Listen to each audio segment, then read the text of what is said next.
The main discourse around Anthony Richardson is that he's just too raw of a passer. To that I completely disagree. I believe his passing tape is no worse than 3rd or 4th in this class. The idea that he's wildly inaccurate, can't read a defense, and is too gung-ho as a runner are all ideas that have been built up but hold no real substance. As a pocket passer, he's on par with some of the best in the class when it comes to consistently hitting his progressions in a timely manner. Now, I'm going to try my best not to exaggerate, but this play in itself, I think, completely destroys any argument anyone can have for him not using his eyes, because just watch how he uses them on this play. The ball snapped, he wants the middle of the field. He wants that middle of the field. Look at how quick the look down to drag that linebacker down, and then the immediately swaps back to the middle of the field and throws an absolute dart. This was one of his most impressive plays of the year by far. Just look at how quick the head turn. Look at how quick the head turn, look to the right, drag 15 down a little, and then just come right back up to the middle and throw him between the linebackers. On this play, this safety is going to drop back into what looks like some sort of cover 2.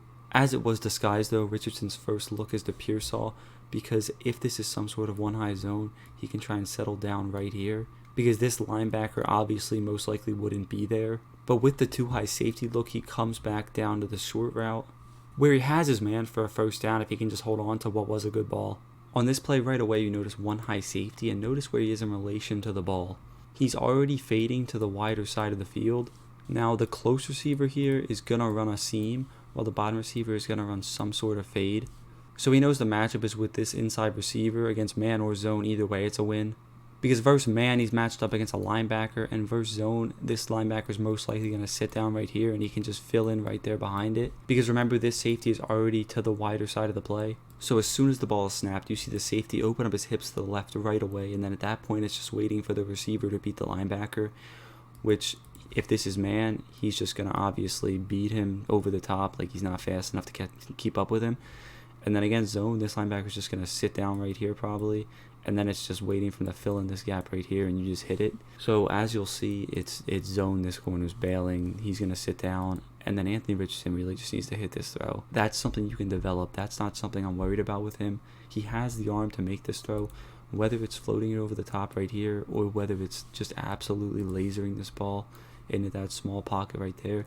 He can do either way. It'll come with time, but it's not like he can't do it at all. It's all about consistency, and you can teach consistency. You can't teach raw talent. On this play, you have press man at the top of the screen, and Shorter's just going to run a go route here. As we play it, you see Shorter wins the route right off the line. He's got the man beat, and then just an absolute perfect throw. It's not about whether he can do it, it's about whether he can do it on a consistent basis, which I think under good coaching, it'll be easily developed. I think this play versus FSU just completely encapsulates what I mean when I say it's only a matter of time before he gets the touch pass down. Because with this throw right here, he throws this between multiple zones. You have a defender here, here, and here. You might as well call it the Bermuda Triangle. And he fits the ball over the top in between all 3, and much like other highlights of his, the ball is dropped, and that's where the whole completion percentage thing comes in, which is utterly ridiculous. But for every good one, there's a bad one, and once again against Georgia, they attack the seams again. He has Pearsall open and just overshoots him again. From the backside, you can see Pearsall gets the inside, and if he puts this ball somewhere around the outside hash, this is honestly an easy touchdown for someone with his speed, but he just overshoots him once again. It's all about getting consistent with him, and once he does, he could be a generational talent. With this play, where once again, his pocket presence is just phenomenal. And then to make this throw across your body, anticipating the linebacker's movements, is just, you can't teach this.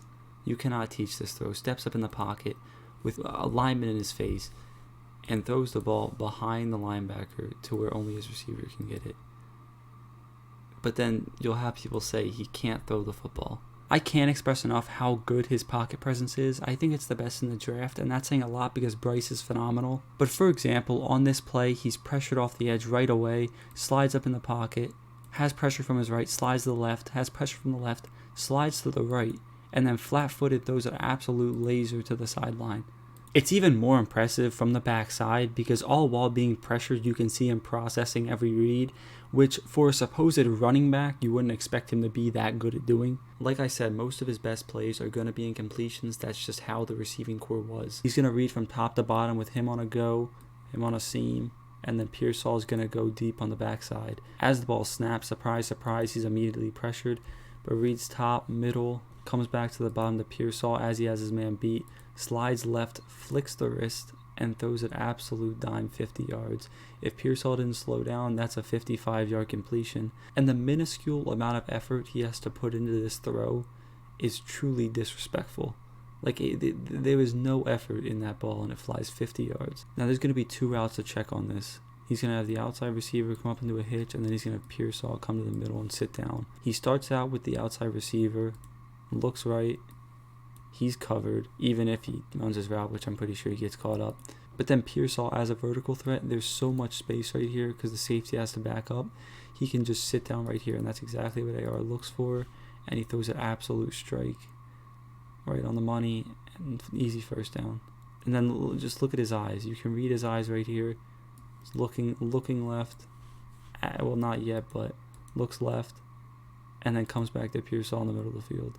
Now this play is essentially just going to be a scramble drill, and once again, he keeps his eyes down the field at all times, but what really makes him special is the ability to make throws like that. He rolls out right, keeps his eyes open, and then finds Pearsall in between 4 volunteers, 3 of which were within 2 yards, and just another unbelievable throw. To overview everything in one general statement, the guy is a lot smarter than many people give him credit for, and many more factors went into this Florida passing attack failing than just, well, Anthony Richardson played bad. This notion that all athletic quarterbacks are liabilities as a passer is a really outdated concept. You look at guys like Josh Allen, Jalen Hurts, Lamar Jackson, etc., and it just shows that with good coaching and a player willing to learn, if they have the tools, they're going to get there, which I think having the tools is the last thing you have to worry about with Anthony Richardson.